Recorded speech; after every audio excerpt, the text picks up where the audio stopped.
자, 오늘 여러분들과 함께 읽은 베드로전서 4장 12절에서 19절 말씀을 통해서 고난이 주는 세 가지 유익이라는 제목으로 은혜를 나누고자 합니다. 제목만 들어보면 고난은 결코 우리를 힘들게만 하는 것이 아니라 고난 속에 유익이 있다는 얘기예요. 그러니까 혹시 이 자리에 여러분들 고난 가운데 있는 분이 계십니까? 여러분 낙심하지 마시고 괴로워하지 마시고 오히려 이 고난 속에 있는 하나님이 주시는 이 유익을 발견함으로 여러분 즐거움을 회복하고 기쁨을 회복하는 복된 삶이 되기를 예수님의 이름으로 축원해 드리겠습니다. 자, 하나님은 우리 자녀에게 기본적으로 두 가지의 선물을 주셨다고 합니다. 여러분들 하나님의 자녀 되심을 믿으십니까? 그렇다면 여러분 모두에게는 하나님이 공히 주시는 두 가지의 선물이 있다 이거예요. 그 첫 번째 선물은 뭐냐? 하나님께 받은 첫 번째 선물은 바로 구원이라는 선물이라는 거예요. 이 구원은 정말 무엇과도 바꿀 수 없는 가장 큰 선물임을 여러분 믿으시기를 바랍니다. 이 구원하고 바꿀 수 있는 선물이 뭐가 있겠어요? 여러분 요즘 아파트 값이 하늘 높은 줄 모르고 치솟는다고 하는데 여러분들 아무리 아파트가 비싸고 좋은 것이라 할지언정 구원과 바꿀 수 있는 그런 가치가 있겠습니까? 그럴 수 없다라는 거예요. 이 하나님의 구원이야말로 우리에게 주신 하나님의 자녀된 우리들에게 주신 가장 큰 선물 중에 하나가 바로 이 구원이라는 사실입니다. 그런데 이 구원이라는 선물과 함께 동시에 또 하나의 선물을 주셨는데 그 선물이 뭐냐? 여러분들 눈치 빠르시니까 아시겠죠? 오늘 제목을 봐도 금방 아실 텐데 두 번째 선물은 바로 고난 또는 다른 말로는 고통이라는 이것을 하나님이 당신의 자녀에게 두 번째 선물로 주셨다라는 것입니다. 아니 도대체 왜 좋은 건 놔두고 받아서 기분 좋고 여러분 선물이라는 게 그런 거 아니에요? 받으면 그냥 입이 이만큼 귀에 걸리고 너무 좋잖아요.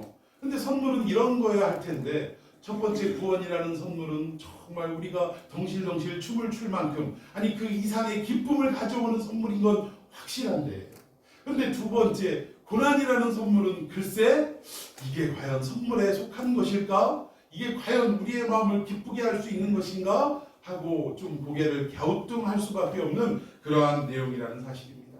그런데 여러분 분명한 것은 이 고난이야말로 이 고통이야말로 하나님이 당신의 자녀들에게 주신 정말 귀하고 귀중한 선물임을 오늘 말씀을 통해 깨닫게 되고 눈 열어 확인하게 되는 귀한 시간이 되기를 축원해 드리겠습니다.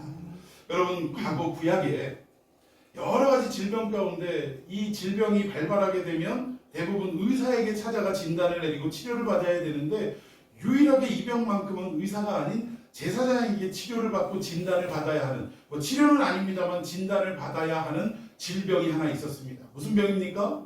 그렇죠. 문둥병입니다. 이 문둥병의 이 질병의 내용을 쭉 살펴보면 질환을 좀 살펴보면 대표적인 케이스가 뭡니까?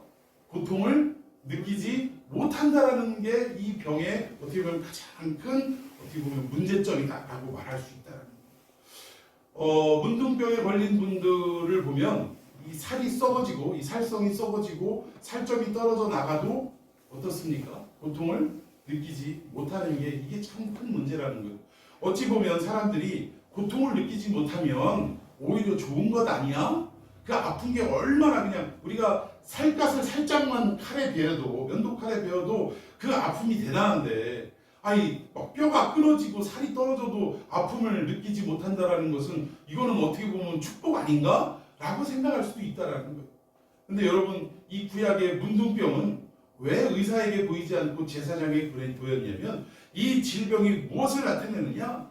하나님의 백성들이 하나님 앞에 범죄한 상태를 나타내기에 가장 적합하고 어찌 보면 그 병의 증세가 이 우리의 죄악의 증세와 똑같기 때문에 하나님께서 이 문둥병을 참으로 하나님이 내리신 저주의 병이다라고 생각하기만큼 이렇게 구약의 백성들에게 소개하고 또 그 병이 발발하면 제사장을 통해 해결할 수 있도록 해주셨다는 것입니다.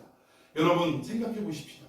우리가 죄를 지었는데도 불구하고 이 문둥병 환자처럼 이 죄에 대한 아픔을 우리가 느끼지 못한다면 아무런 죄책을 갖지 못하고 이 죄를 짓는 행위를 당연하게 생각한다면 이것을 요즘 말로 뭐라 그래요? 사이코패스라고 하는 것입니다. 사람을 그렇게 정말 어떻게 보면 잔인하게 살인을 하고 이유도 없이 아무 의미도 없이 연쇄살인을 하는 사람들을 보면 이 사람에 대한 어떤 억하심정이나 어떤 적대 감정이 있어서 그 사람을 해친 것이 아니라 단순히 뭐예요? 자기의 흥미 때문에 사람을 죽이고 그 죽어가는 모습을 보면서 쾌감을 느끼기 때문에 그냥 무작위에 사람을 정하고 그냥 사람을 해치고 있는 모습, 이런 것들이 사이코패스라는 것입니다. 여러분, 정상적인 사람들이 바라볼 때 이 사람은 어떻습니까? 이건 도저히 사람으로 느껴지지 않고 이런 사람들을 우리의 말로 괴물이라고 이야기를 하는 거예요. 여러분, 영적으로도 우리가 죄를 짓고도 이것이 죄인지조차 몰라서 아파하지도 않고 하나님 앞에 정말 가슴을 토로하면서 고백하지도 않고 회개하지도 않는 삶을 살아간다면 이것이야말로 영적인 사이코패스가 아니고 무엇이겠습니까? 영적인 문둥병자가 아니면 무엇이겠습니까? 여러분, 우리가 이 땅을 살아갈 때도 육신이 좀 피곤하고 육신이 좀 지치면, 요즘 우리 정집사님도 계속적인 잔업과 또 토요일 날도 나가서 근무하시고 사람이 좀 쉴 수 있는 여건이 되어야 되는데, 일을 해도 잘 먹고 잘 쉬면서 일을 해야 체력이 보충이 되고 이렇게 가능해지는데, 정말 무리를 하고 내 몸이 견뎌내기 어려울 정도로 이렇게 업무에 시달리다 보면 이 육체가 이미 표시를 우리에게 내기 시작하더라는 거예요. 우리가 피곤하고 일상이 정말 빡빡하게 돌아가면 대번에 나타나는 증상이 뭡니까? 우리의 혀에 뭔가가 자꾸 이게 바늘같이 솟아나기도 하고, 동그랗게 뭐가 올라와서 신경 쓰이기도 하고, 입안 여기저기가 터지기도 하고, 짓무르기도 하고, 이런 증상이 나타나지 않습니까? 그러면 이런 증상이 나타나면 우리는 지금 내 몸이 피곤하구나, 지쳐있구나 라고 생각을 하고, 그때는 어떻게 해야 돼요? 피로회복제 하나 딱 까먹고 그리고 푹 쉬어줘야 된다는 거예요. 그런데 이렇게 피곤에 지쳐있음에도 불구하고 내가 어떤 증상을 느끼지 못하고 자각을 느끼지 못하면 계속적으로 그 업무와 경무에 시달리게 되더라는 것입니다. 그러다 보면 어떻게 돼요? 가끔 보도에서도 나오지만 갑작스럽게 쓰러지거나 이런 일들도 여기저기에서 나타나는 게 현실이더라는 것입니다. 여러분, 한의학에서 이런 말이 있더라고요. 통즉 불통, 그리고 불통즉통이라는 말이 있더라고요. 그러니까 앞에 통은 통할 통자고 뒤에 통자는 통증의 통자입니다. 그럼 뭐냐면 통즉 불통이라는 얘기는 내가 잘 기와 혈이 통하고 모든 신체 구조가 원활하게 잘 통하면 통증이 없다 이거예요. 통증이 없고, 즉 병이 없다 이 얘기입니다. 근데 반대로 불통하면 내가 원활하게 흘러야 할 기와 어떤 혈과 모든 신경과 이런 여건들이, 우리 신체 구조들이 불통하면, 통하지 않으면 어떻게 되냐? 우리의 몸에 통증이 온다 이거예요. 병이 온다 이 말입니다. 한의학에서도 이런 것들을 다루는 것처럼 우리의 영으로도 얼마든지 하나님과 통할 때 우리는 건강한 영혼과 육신까지도 누릴 수 있고, 하나님과 통하지 않으면 이내 영적인 질병이 찾아오게 되는데, 영적인 질병이 찾아왔을 때 이내 우리는 아파하고 괴로워하고 이런 어떤 고통을 느껴야 정상인데, 이것을 느끼지 못하는 병이 영적으로 무슨 병이다? 문둥병이다, 이렇게 말할 수 있다라는 거예요. 우리 그리스도인들은 여러 가지 어떤 고통과 고난을 겪게 되는데 이게 두 가지입니다. 대표적으로는 두 가지. 하나는 뭐냐? 우리가 잘못을 저지르고 죄악을 저지름으로 인해서 그 대가로 오는 고통이 있다는 거예요. 그리고 두 번째는 뭡니까?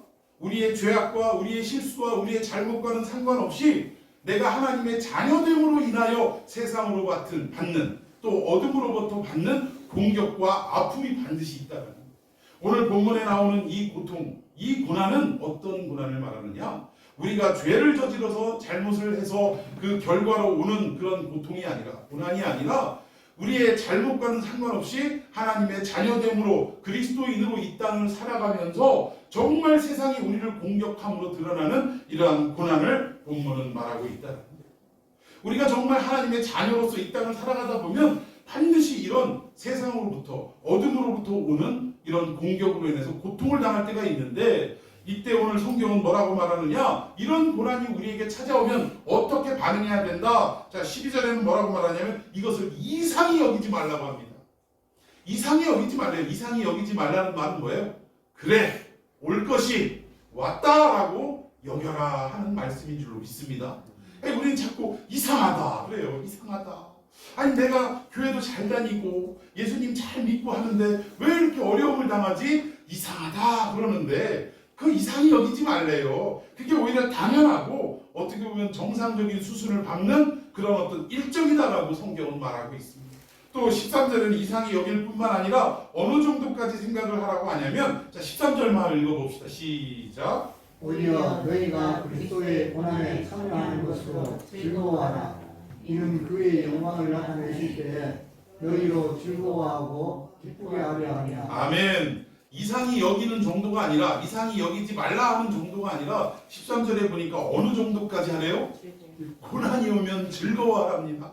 오늘 이 자리에 여러분들 고난을 받으시는 분들 있습니까? 고통 가운데 계시는 분 있습니까? 여러분 괴로워하지 마시고 아파하지 마시고 오히려 이상히 여기지 말며 즐거워하는 여러분이 되기를 예수님의 이름으로 축원해 드리겠습니다. 좀 전에도 설명드렸던 것처럼 우리가 죄져서 오는 고난이 아니라면, 하나님을 믿는 백성으로서 어둠의 세력이 우리를 공격하는 그러한 고난이라면 우리는 어떻게 해야 되냐? 입술을 지켜야 돼요. 그런 고난을 받는다 할지라도 원망하고 불평하지 말고 우리의 입술을 꾹 지키고 살아가다 보면, 그러면 어떻게 되냐? 반드시 하나님이 즐거운 날을 보게 해주실 것이라는 약속이 있다라는 것입니다. 여러분, 이런 어떤 우리의 잘못과는 상관없는 이런 어려운 고난, 하나님의 백성된 그 위치로 겪는 고난이 있을 때 우리는 즐거워해야 되는데, 하나님이 도대체 왜 이런 말씀을 베드로를 통해서 하셨냐? 왜 즐거워하라고 하셨느냐? 이거야말로 하나님의 자녀임을 드러내는 확실한 찬스이기 때문에 그렇다. 여러분, 우리가 하나님의 자녀된 것을 어떻게 드러낼 수 있느냐? 평상시에 우리가 잘 되고 형통할 때는 하나님의 자녀로서 우리의 위치를 드러내기가 어렵다라는 것입니다. 오히려 우리가 고통의 나날을 지니고 하나님을 믿는 백성으로서, 하나님의 자녀로서 살아갈 때, 애매히 받는 고난을 당할 때, 그때야 어떻게 되느냐? 하나님께 영광 돌릴 수 있는 기회가 될 수 있다는 사실입니다.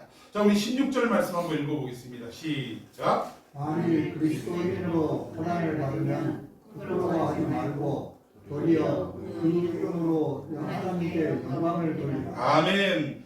이 고난이라는 것이, 하나님의 자녀된 이런 위치 때문에 우리가 받는 고난이라는 것이 얼마나 우리에게 유익을 줄 수 있느냐? 세 가지의 유익을 줄 수 있는데, 첫 번째가 뭡니까? 하나님께 영광을 돌릴 수 있는 유익이 있다는 거예요. 여러분, 우리에게 고난이 없으면 하나님 앞에 영광을 돌리지 못할 수도 있다는 것입니다. 그러니까 우리가 고난이 없이 평탄하게 살아가는 것을 너무 즐겁고 그것을 너무 꿈꾸지 말아야 한다는 거예요.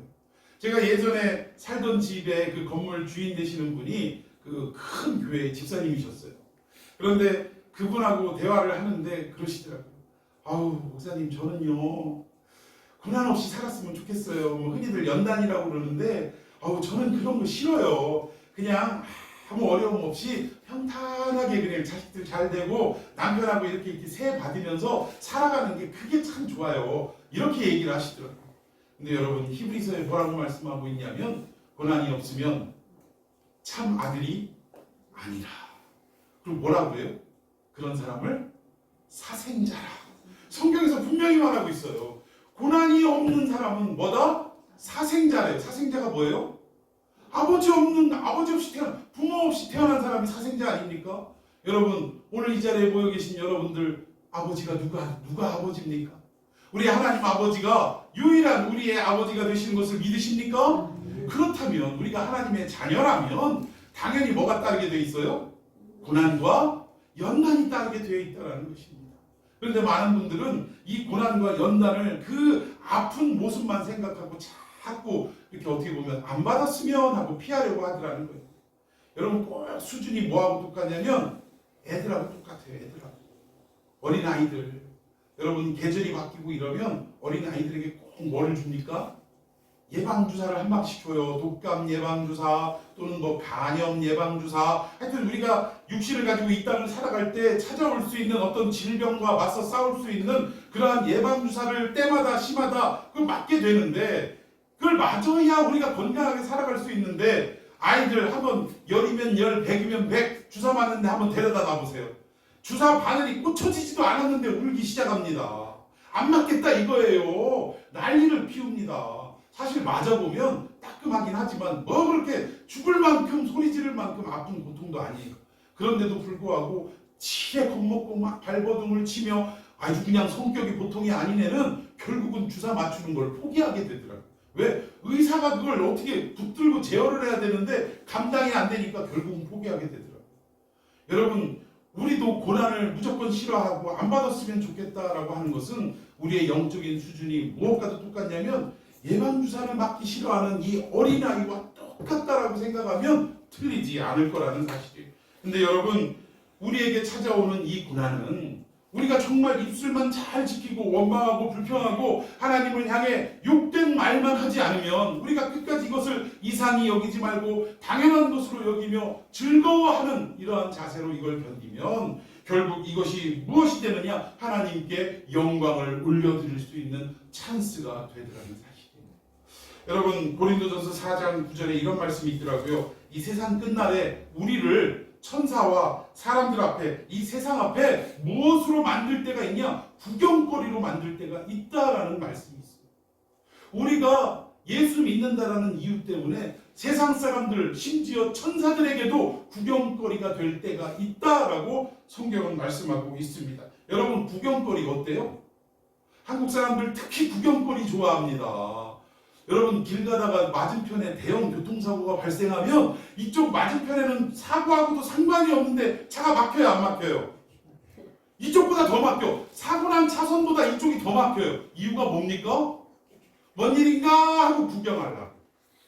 진행이 돼야 되는데 앞에서부터 그걸 구경하느라고 진행이 안 되니까 오히려 교통사고가 난 그 차선보다 반대편 차선의 차가 더 밀리는 경향을 보이더라는 거예요. 이렇게 한국 사람 하면 구경하면 뭐 지금 둘째가라면 서러워합니다. 아니 지금 불이 나가지고 사람의 생명이 왔다 갔다 하는 상황에 많은 사람들이 뭐하러 가요? 불구 정말 못돼도 이렇게 못될 수가 없어요. 불구경을 하러 가더라는 거예요. 불구경. 세상에 제일 재밌는 게 2개 있대요. 첫 번째 무슨 구경? 불구경. 두 번째 싸움 구경. 아 정말 못됐어 정말. 여러분, 우리는 이런 구경거리에 마음 뺏기지 않는 하나님의 백성이 되어야 될 줄로 믿습니다. 예, 이 구경거리는 이런 것인데 여러분 잘 생각해 보세요. 어떤 구경거리가 발생을 했을 때 여러분, 사람들이 이 구경거리에 대해서 진실이 무엇인가, 진위가 무엇인가 따지는 거 봤습니까? 아니에요. 그럼 뭐만 있으면 돼요? 재미만 있으면 돼. 재미만. 이게 진실이든 거짓이든 상관없어요. 이게 진위이든 잘못된 어떤 현상이든 상관없습니다. 뭐만 있으면 돼요? 재미만 있으면 돼. 재미만. 여러분, 이것이 구경거리인데 하나님께서 바울을 통해서 우리에게 하신 말씀이 세상 끝날 이 종말을 살아가는 우리에게 결국은 세상으로부터, 어둠으로부터 우리가 뭐가 된다고요? 구경거리가 될 때가 있다, 이 얘기입니다. 참 이 얘기를 들을 때마다, 이 성경 말씀을 읽을 때마다 과연 내가 구경거리가 될 때 사람들이 나의 살아가는 인생을 바라보면서 야 어째 저 모양일까? 여러분 잘 생각해 보세요. 우리가 얼마나 세상에 구경거리입니까? 예수 믿으십시오라고 얘기하면 뭐라고 그래요? 아이고 목사님 교회를 보니까 참 목사님이나 잘 믿고 부자 되세요.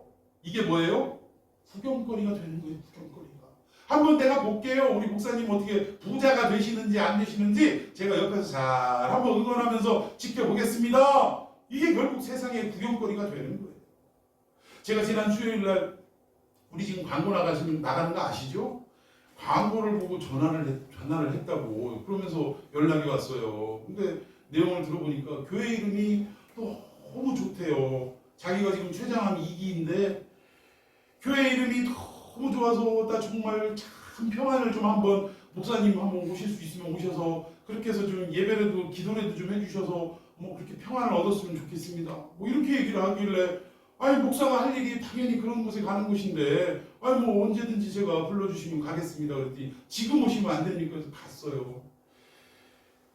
참 정말 하나님 앞에 제가 그 짧은 시간 얼마나 기도를 했겠어요. 하나님 광고가 나가고 첫 번째로 저한테 전화가 온 전화입니다.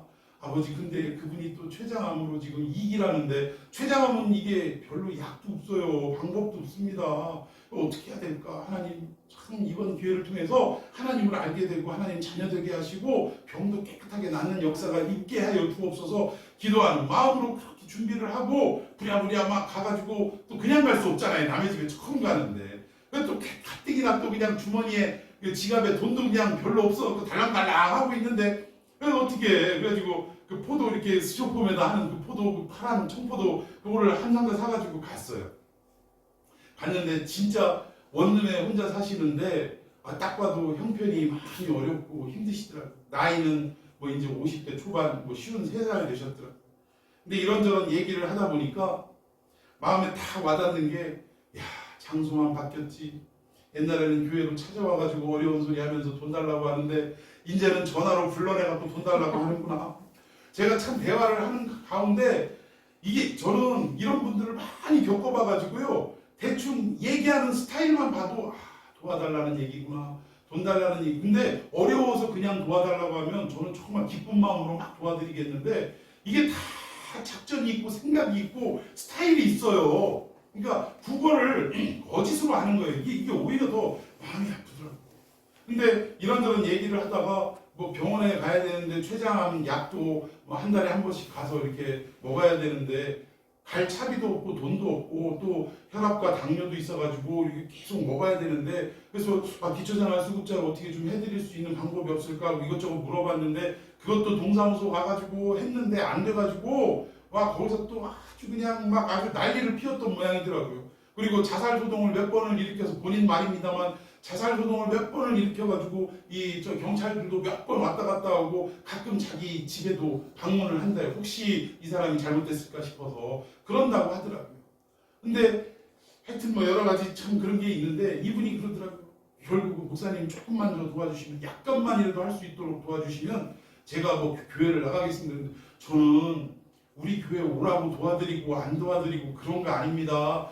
뭐 어려우신 일이 있으면 우리가 할 수 있는 힘을 다해서 정말 당연히 교회가 해야 될 일이니까 하는 것이고요. 뭐 이러면서 그러면 목사님 저 지금 가서 당뇨 혈압약이라도 타먹게 돈을 좀 주셨으면 좋겠습니다. 뭐 많이도 필요 없어요. 한 2만 원, 3만 원 이 정도만 주세요.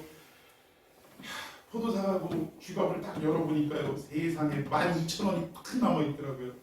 근데 이거 제가 줄 때도 내가 또 이렇게 속는구나 알면서도 이게 참 그렇더라고요. 그걸 외면할 수가 없더라고요. 그래서 일단 주머니를 탁 털어주고 그렇게 하고 왔는데 오는데 그러더라고요. 이제 막 이런저런 얘기를 하다가 우리 교회가 넉넉한 교회가 아닙니다. 성도들이 10명도 채 되지도 않고 참 이제 뭐 힘겹게 이렇게 지금 예배 드리면서 이런 일들을 감당하는 교회입니다. 라고 했더니 갑자기 이분이 또 그럼 됐어요 목사님 안 도와주셔도 돼요.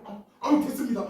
이렇게 얘기하는데 야 도대체 이게 이 사람이 나를 지금 동정하는 건지 뭔지 이렇더라고요. 그래서 꼭 오늘 말씀처럼 오히려 이 사람한테 제가 구경거리가 되는 게 아닌가 이런 생각도 들더라고요.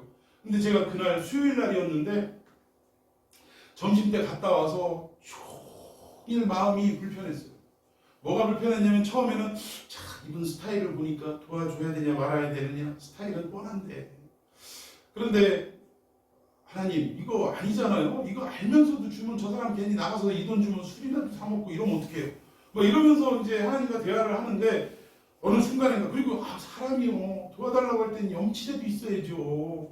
그래도 뭔가 좀 도와달라고 할 때는 갱생의 의지라도 좀 보이면서 이렇게 좀 도와주십시오 사정이라도 하고 이래야 되는데 이건 맡겨놓은 돈 달라고 하는 것도 아니고 이거 염치 없는 사람 제가 도와줘야 됩니까? 라고 하나님 앞에 기도를 하는데 하나님께서 어떤 마음을 주시냐면요 뜬금없이 갑작스럽게 야 본목사야 너 나한테 뭐 달라고 할 때 너 염치 있었냐?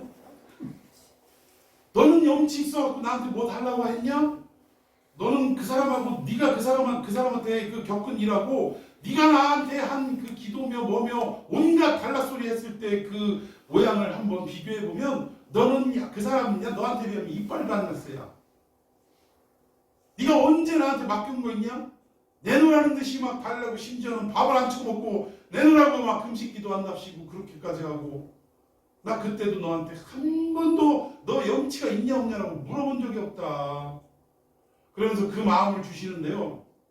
수요 예배 드리기 전까지 마음이 참 복잡했었는데 예배 드리기 직전에 그 응답을 딱 주시는 순간 아 그렇구나.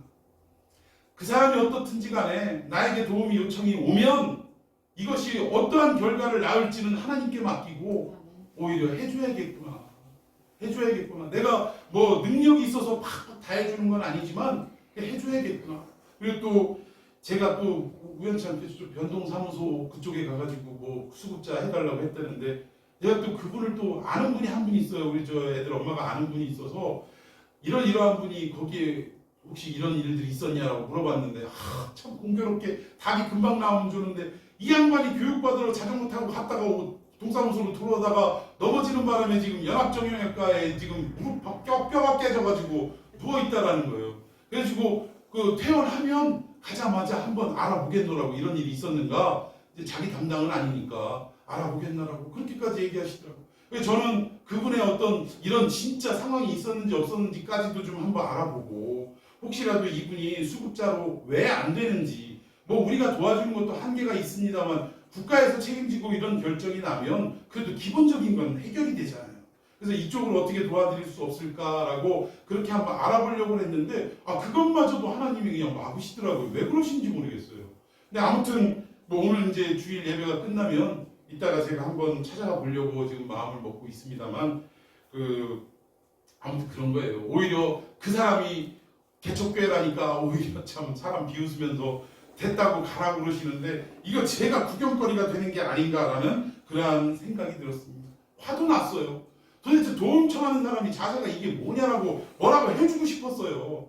근데 정말 마음속으로 꼭 그걸 누르고 그리고 말씀을 준비하는 가운데 이게 이 말씀이구나. 말세에는 정말 우리가 구경거리가 될 수밖에 없구나 라고 하는데 이때 우리가 주의해야 될 게 뭐냐면 정말 이거에 대해서 막 화를 내면서 내가 구경거리인 줄 아냐? 너 지금 나를 무시하는 거야? 뭐 이러면서 우리가 적대적으로 그렇게 반응을 보이는 것이 아니라 이걸 꼭 참아야 된다는 거예요. 여러분 시편에도 원수 갚음이 누구에게 있다고 합니까? 하나님께 있다라고 그러잖아요. 근데 이것이요 우리의 의지와 우리의 어떤 결심으로 이게 가능해질 수 있느냐? 누군가가 나에게 아픔을 주고 괴로움을 줄 때 원수 갚음은 하나님께 있습니다 하고 그 사람의 공격을 내가 모르는 척하고 잊어버릴 수 있다는 것이 내 힘으로는 결코 되는 게 아니더라고요. 이거조차도 하나님이 나에게 믿음을 주시고 그러한 마음을 허락해 주실 때 이것이 가능할 수 있다는 것입니다. 여러분 2차 세계대전 때 이 유대인들 얼마나 고통을 많이 당했습니까? 수도 없이 매일같이 가스실로 끌려가가지고 오늘은 누가 죽었고 어제는 누가 죽었고 오늘은 누가 죽을 거며 내일은 또 어떻게 될지 그게 나가 순번이 될지 알지 못하는 하루하루를 지낼 때 이 사람들이 그 포로 수용소에서 이런 기도를 날마다 했다고 그래요. 한번 제가 읽어드리겠습니다. 하나님이여 저로서는 납득이 되지 않지만 하나님의 뜻으로 믿고 비판을 누르게 하시고 하나님을 끝까지 찬양케 하소서. 우리가 지금 이 일을 왜 당하고 왜 우리가 이렇게 비참하게 죽어가야 할지 이유를 알 수가 없다 이거예요. 나는 잘못한 게 없는데 왜 이 꼴을 당해야 되느냐 이거죠. 그런데 이것에 대해서 내가 비판하고 따져 묻고 싶고 정말 공격이 들어오는 이 사람에게 되려 맞받아치기를 하고 싶은 심정은 가득하지만 이 모든 비판을 다 억누르게 하시고 이것조차 다 누구의 뜻으로? 하나님의 뜻으로 알고 하나님만을 찬양케 해주십시오. 이런 기도를 매일같이 죽어나가는 그들의 입장에서 해나갔다라는 것입니다. 여러분 지금 한국교회가 이 코로나란가 이거 무언가 때문에 정말 교회가 족족이 났어요. 멀쩡히 나오던 성도들도 물론 믿음이 연약했기 때문에 이 결과가 초래됐겠지만 반수 이상이 교회에서 흔적을 볼 수가 없다고 합니다. 그리고 예배드리는 사람들을 향해서 오히려 손가락질하니까 교회가 이 손가락질이 두려워가지고 금방 비대면 예배니 뭐니 아니 정부로부터 막 공격이 들어와가지고 어쩔 수 없이 뭐 불가항력적으로 그래도 우리는 예배를 고집하고 이유를 납득시키고 마스크 쓰고 철저히 하면서 예배를 지켰어야 함에도 불구하고 그런 공격조차 들어오기 전에 세상의 눈치와 사람들의 어떤 그 비방하는 이 여론을 무서워해가지고 금방 비대면 예배로 돌려버렸다라는 거예요. 여러분 이것이 교회가 할 일이 아니었다라는 것입니다. 교회는요 끝까지 왜 우리가 지금 이 코로나라는 바이러스 때문에 교회가 이 공격을 당하는지 알 수는 없지만 뭐 여러 가지 이유가 있지 않습니까? 뭐 정치적인 계획이 있을 수 있고 공격과 모략이 있을 수 있고 여러 가지가 있는데, 그러나 분명한 것은 우리가 알 수 없잖아요. 근데 알 수는 없지만, 왜 이렇게 교회를 향해 공격이 들여오는지 알 수는 없지만, 그러나 이것에 대해서 우리가 물리적으로 한거하고 뭐 이렇게 주먹질하면서 으쌰으쌰 해가면서 이렇게 할 것이 아니라 어떻게 해야 돼요? 이것조차가 다 누구의 뜻이고 하나님이 이 교회를 향한 뜻이라는 것을 우리는 믿고, 그리고 어떻게 해야 돼요? 오직 하나님이 행하실 그 모든 일을 잠잠히 바라보며 주님 앞에 찬양을 올려드리는 자세가 우리의 할 일이다 라고 말씀드릴 수 있다는 거예요. 여러분, 이 고난과 고통의 나날들이 찾아올 때 오히려 이렇게 묵묵히 감당하며 하나님의 행하시는 일들만 바라보게 되면 결국 어떻게 돼요? 하나님께 영광을 올려드릴 수 있는 기회가 될 수 있다는 것입니다. 여러분, 고난은 이런 우리에게 유익을 줄 수 있다는 거예요. 그러니까 두 번째, 어떤 유익을 주느냐? 우리를 정결케 하는 은혜가 있을 줄로 믿습니다. 여러분, 사람은요, 시달리고 아파봐야 정말 나한테 가장 소중한 것이 무엇인지 알 수 있다. 자녀들이 어렸을 때 여러분 혹시 집에서 불 나보신 적 있어요? 저는 이제 개척을 막 하고 애들이 아주 어렸을 때 금요 철야 예배를 드리는 도중에 교회 겸 사택 겸 이렇게 해서 얻었던 그 건물에 불이 나가지고요. 그래가지고 정말 혼비백산이 된 적이 있어요. 그 한밤중 철야 예배를 드릴 때 불이 나니까 제일 먼저, 이게 어디서 불이 났냐면 이 벽 콘센트에서 안으로 불이 난 거야, 안으로. 그래가지고 이 그 샌드위치 판넬 그 스티로폼으로 돼 있는 그쪽 안으로 배선이 돼 있는데 이게 줄이 시커멓게 가는 게 보이더라고요. 그러니까 제일 먼저 제가 해야 될 일은 뭐였냐면 이 계량기 전원을 차단하는 걸 제일 먼저 했어야 됐어요. 제일 먼저 차단을 딱 했는데 아직도 이 벽 콘센트에서는 막 불이 싱크대로 막 옮겨 붙으려고 막 이러고 있고, 그래가지고 그때 뭐 이렇게 막 갑자기 그 어둠 속에서 생각이 난 게 이 소화기가 어디에 있는가가 딱 생각이 나더라고요. 그래서 그쪽에 있는 소화기를 갖다가 그냥 벽 콘센트 안에다 대고 막 뿌려대고 이랬는데, 다행히 이 스티로폼 판넬 안에는 이게 그릇만 생겼지 안으로 불은 번지진 않았고, 이제 막 열이 막 올라가는 차에 이쪽에서 끄니까 이제 식어진 거예요. 그래서 뭐 하여튼 뭐 난리가 났습니다. 난리가. 뭐 그랬는데, 그때 불에 났을 때 제일 먼저 챙기는 게 뭐였을 것 같아요? 뭐 챙겼을 것 같아요? 애새끼 챙기더라고요. 애새끼. 애들 챙기게 되더라고요. 여러분, 어려움이 찾아올 때 그 사람에게 가장 중요한 게 무엇인지 드러나게 되는 것입니다. 어떤 집은 막 불났는데 애들을 들쳐매고 막 나가야 되는데 뭐 찾아요? 금고 번호 따고 있어. 지금 막 금고 안에 내가 돈 넣은 거 있고 금 넣은 거 있고 그거 따고 다니더라는 거예요. 여러분, 돈은요, 쉽게 말하는 것 같지만 돈은요, 나중에도 얼마든지 하나님이 허락하시면 벌을 수 있는 게 돈입니다. 그런데 생명은 어때요? 생명은 그럴 수 없다라는 거예요. 그날 철야 예배 때 제일 먼저 챙긴 게 뭐냐면, 아이들과 함께 그 자리에 나왔던 그 우리 성도들, 그 몇 되지도 않는 그 어린 성도들, 그 아이들부터 먼저 이렇게 몰아내게 되더라고요. 몰아내고, 그리고 나서 소화기 찾아서 끄고, 저 차단기 내리고 소화기 찾아가지고 불 끄게 되고, 그 사이에 제가 빨리 이렇게 진화를 했는데, 우리 큰애가 또 그걸 못 참아가지고 119에 전화하는 바람에, 아유, 막 119가 몇 대가 와가지고, 그 앞에 그냥 막 그 워카발로 그냥 그대로 막 밟고 다녀서 예배당이며 방이며 거실이며 어딘 전부 다 그 소화기 뿌린 그 가루에다가 워카발로 짓밟아가지고, 그때 또 겨울철이라 바깥에 이 바닥까지도 젖어가지고 젖은 발로 막 밟아대니까 온 예배당과 온 집이 전부 그 발자국에 막 젖은 발자국이 막 그냥 낭자하더라고요. 아무튼 그렇게 되더라는 것입니다. 여러분, 그래서 인간은요, 이런 고난과 고통이 다가올 때 나한테 정말 중요한 것이 무엇인지를 깨닫게 되더라는 거예요. 여러분, 우리의 삶에 어려움과 아픔이 찾아오고 혹독한 고난이 우리에게 찾아올 때 우리는 과연 무엇을 고백할 수 있을 것인가? 우리가 잘 아는 욥기에도 내가 나를 단련하신 후에는 내가 뭐처럼 나오겠다? 정금처럼 나오겠다. 결국 정금이 되기 전까지는, 순금이 되기 전까지는 어떤 과정이 필요합니까? 단련하고 재련하는 과정이 필요하다라는 거예요. 그 과정이 얼마나 뜨겁고 생명이 없는 금이니까 말이지. 여러분, 생명이 있는 거라고 생각해 보십시오. 얼마나 뜨겁고 고통스럽고 견딜 수 없는 아픔이겠습니까? 그 아픔과 고통을 견뎌내고 나서야 비로소 뭐가 되더라? 깨끗하고 흠도 없고 점도 없는 순금이 될 수 있더라라고 이야기하는 거 아닙니까? 여러분, 많은 사람들이 돈에 시달리는 것을 가장 아픈 것이라고 생각하세요. 돈에 쪼들리고 막 이러는 것을 굉장히 아프고 제일 괴로운 것들이다라고 생각하시는데, 여러분 인생을 더 많이 살아보신 분들은 그런 얘기 안 하시더라고요. 아이고 야야, 사람한테 고통당해봤나? 아이 저 돈으로 고통당해서 제일 아프다고 생각하나? 그러면서 뭐라고 그래요? 아이고 야야, 사람한테 고통당하는 거에 비하면 돈으로 고통당하는 것은 그건 뭐 비교할 바가 아니다라고 말씀하는 걸 저는 수도 없이 들었어요. 여러분, 성경에서도 일생 돈이나 물질로 인해서 고통당하고 시달린 인생이 아니라 사람 때문에 시달린 대표적인 인생이 하나 있습니다. 그게 누구냐? 다윗이라는 인물이에요.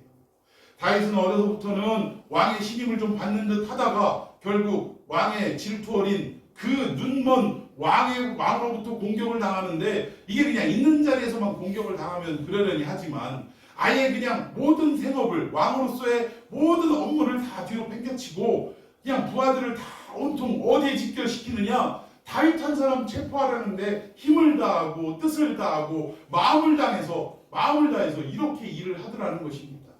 여러분, 일평생 젊은 시절에 사울이라는 다른 사람도 아니에요. 자기 누굽니까? 장인 아닌 장인. 장인한테 쫓겨다니는 인생 얼마나 괴로웠겠냐고요. 아버님인데. 근데 그런 사람한테 시달림을 일평생 당하다가 왕이 돼서 이제는 참 평안함을 느낄 수 있겠구나 할 때 누구한테 또 괴로움을 당합니까? 자식 새끼들한테 또 괴로움을 당하는 거예요. 세상에 남도 이렇게는 못할 것 같아요. 남도 반란을 일으키고 배반을 했을 때 다윗한테 이렇게까지는 못할 텐데, 세상에 자기가 직접 낳은, 자기의 육체로 자기의 힘으로 기력을 다해서 낳은 아들이, 자기를 어떻게 보면 자기 분신이라고 말할 수 있는 그 아들이 남만 또 못한 일들을 자기한테 저지르는 이런 시달림을 당하더라는 것입니다. 또 어떤 일이 있었어요? 밧세바 사건을 아무 생각 없이 저질렀다가 나단의 경고를 받고 악소리도 지르지 못하고 그냥 쓰러져 버린 거 아닙니까? 그때부터 침상을 눈물로 띄울 만큼 하나님 앞에 회개하며 결국은 이것도 뭐예요? 사랑으로 인해서 겪는 아픔이더라는 거예요. 그런 아픔을 다 겪는 것이 무엇을 통해서 했냐? 인생 막대기라라는 표현을 통해서 다윗은 이렇게 겪음을 당했다라는 것입니다. 그 결과 어떻게 됐습니까? 결국은 전무후무한 하나님을 찬양하고 영광 돌린 왕으로서 기록이 될 수 있었다는 거예요. 여러분, 이 고난은요, 우리에게 이러한 유익을 주는 것입니다. 우리를 오히려 깨끗하게 만들고 정결하게 만들고 성결하게 만드는 유익이 있다는 것입니다. 여러분, 고린도후서 4장에 보면 우리 인생을 뭐라고 표현하냐면 보배를 담은 질그릇이다라고 표현을 합니다. 그런데 질그릇된 우리들이 항상 하나님 앞에 기도하는 내용은 뭐냐면, 이 우리 질그릇이 깨져서 보배가 드러나고 반짝여야 온 세상 사람들이 이 보배의 귀중한 가치를 알게 되는 것인데, 자꾸 우리의 기도는 뭘 기도하냐? 질그릇인 우리를 뭘로 만들어 달라고 그래요? 동그릇으로 만들어 주세요.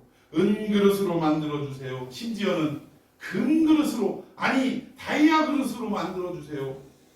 자꾸 보배를 드러내기보다는 뭐를 드러내는데 주안점을 두느냐? 그릇을 드러내는데 주안점을 들더라는 것입니다.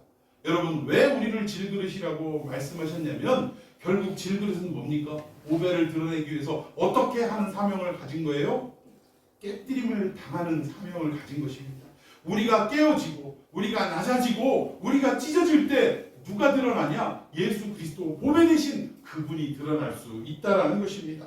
그런데 자꾸 우리는 고난과 고통을 통해서 우리의 인생이 깨지고 무너지고 쓰러질 때 그 쓰러짐 속에서 예수 그리스도의 행하심이, 예수 그리스도의 역사하심이 드러나게 돼야 우리의 인생이 정상인데, 자꾸 우리는 내가 이만큼 믿었으니까 어떻게 해달라는 거예요? 나를 금그릇으로 좀 만들어 주십시오. 우리의 자녀 내가 이만큼 기도했으니까 사대문 안에 있는 대학교로 좀 보내주셔야 맞는 거 아닙니까? 가끔 보면 제가 중고등부를 오래 사역을 했는데 애들의 기도 제목이 그런 게 있어요. 서울대를 가서 하나님께 영광 돌리게 해주세요. 야, 서울대 간다고 하나님이 영광 받냐? 그거 아니야. 그럼 서울 상대 간 애들은 어떡하나? 서울 상대는 뭐냐면 서울에서 상당히 먼 대학에 다니는 애들을 말해요. 그러면 서울 상대는 하나님의 영광을 가리운다 이 말입니까? 그렇지 않다는 거예요. 우리가 서울 대학생이 되든 서울 상대생이 되든 상관없이 어떠한 대학에 들어가든 하나님 앞에 우리가 어떻게 하느냐에 따라서 영광을 올려드리느냐 그러지 못하느냐가 달려있는 거예요. 오히려 서울대에 들어갔다 할지라도 자기를 겸손하게 깎고 무너져 내리고 쓰러지고 깨어지고 부서지는 이러한 어떤 삶을 살아갈 때 하나님이 영광을 받으실 수 있다는 것입니다. 여러분 공부 못하는 대학생이 아유 저는요 부족해서요 이렇게 얘기하면 그래요 너는 부족해 라고 이야기가 되지만 아니 서울대생이 이 교회 안에서 어떤 일을 할 때 아우 제가 감히 그 일을 감당할 수 있을지 모르겠습니다. 하나님께서 저에게 그 능력을 주셨는지는 모르겠는데 아무튼 제가 맡은 바대로 최선을 다해서 열심을 다해서 생명을 걸고 이 사명을 좀 감당해 보도록 하겠습니다. 많이 좀 도와주셨으면 좋겠습니다. 이런 자세를 말할 때 야 쟤는 똑똑한데도 말도 어떻게 해요.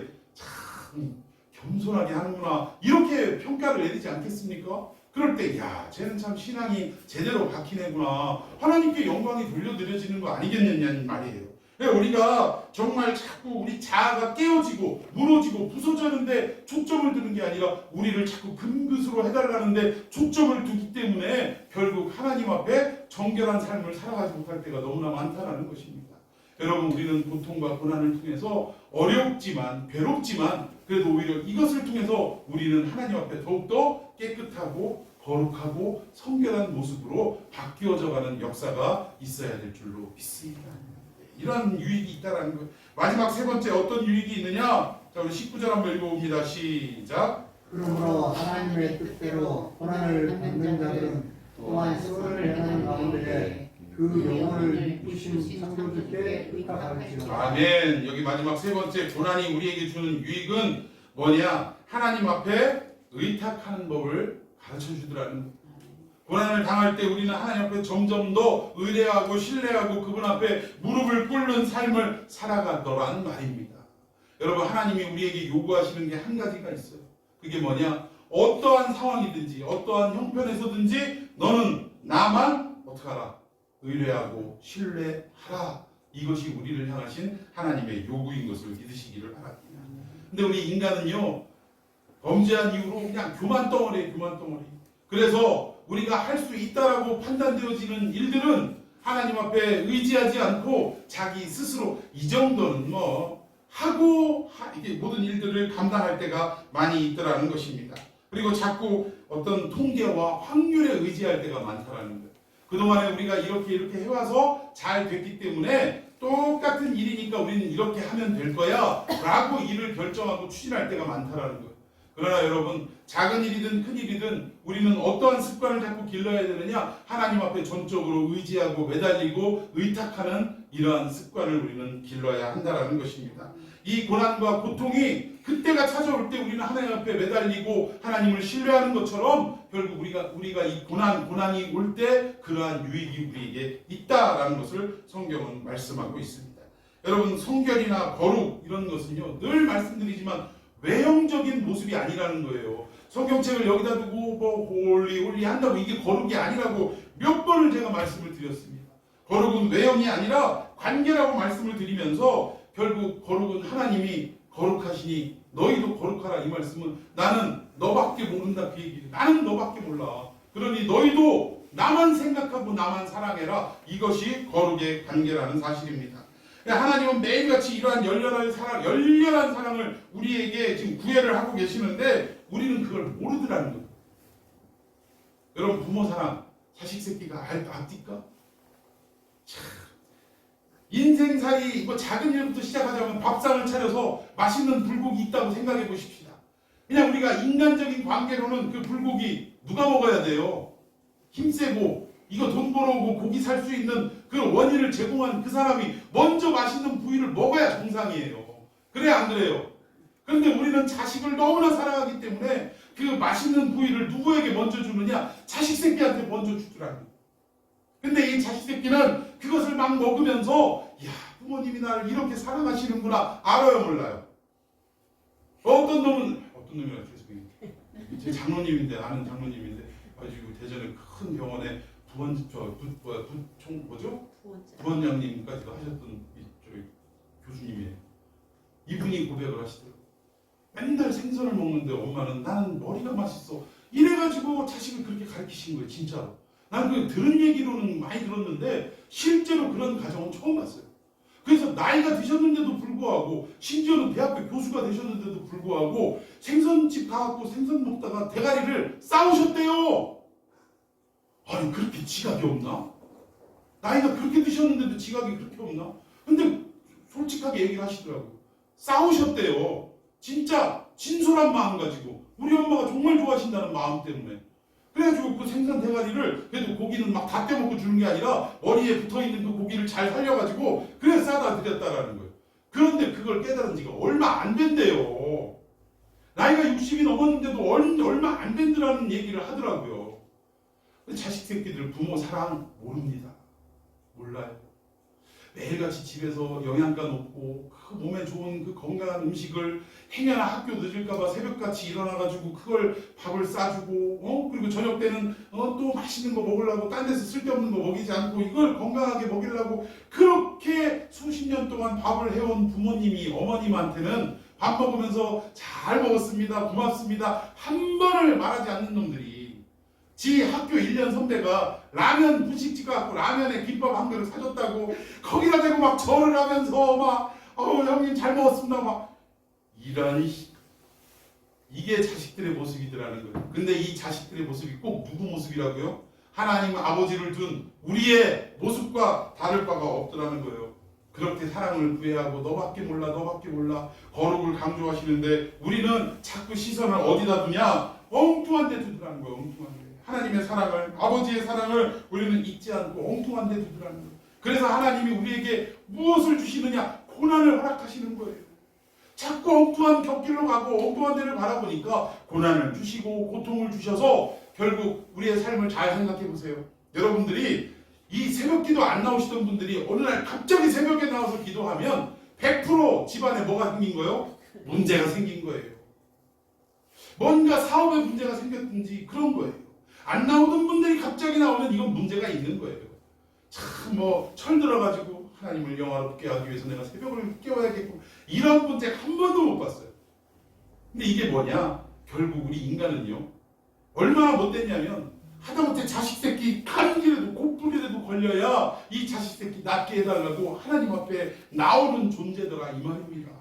그래서 하나님께서는 우리는 원치 않지만 이 고난이라는 과정을 통해서 하나님만을 신뢰하고 하나님만을 의지하는 법을 그분 앞에 무릎 꿇고 기도하는 법을 가르쳐 주시더라는 사실이에요.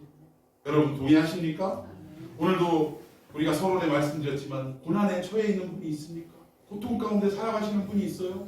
정말 한숨밖에 안 나옵니다. 저도 제 인생을 볼 때 때로는 진짜 도대체 제가 목회한다고 한 게 언젠데 아직까지 이러고 있는가 라는 생각을 할 때가 한두 번이 아니에요. 어려운 일이 수없이 많이 우리에게 닥칩니다. 그런데 그때 우리가 다시 한번 생각해 볼 수 있는 것은 이 고난은 우리에게 없어야 될 것이 아니라 반드시 있어야 되는 것인데 왜 그러느냐? 첫 번째 하나님께 영광을 돌릴 수 있는 기회이기 때문에 그렇더라고요. 두 번째는 우리를 정결케 만드는 과정이기 때문에 그렇다는 것입니다.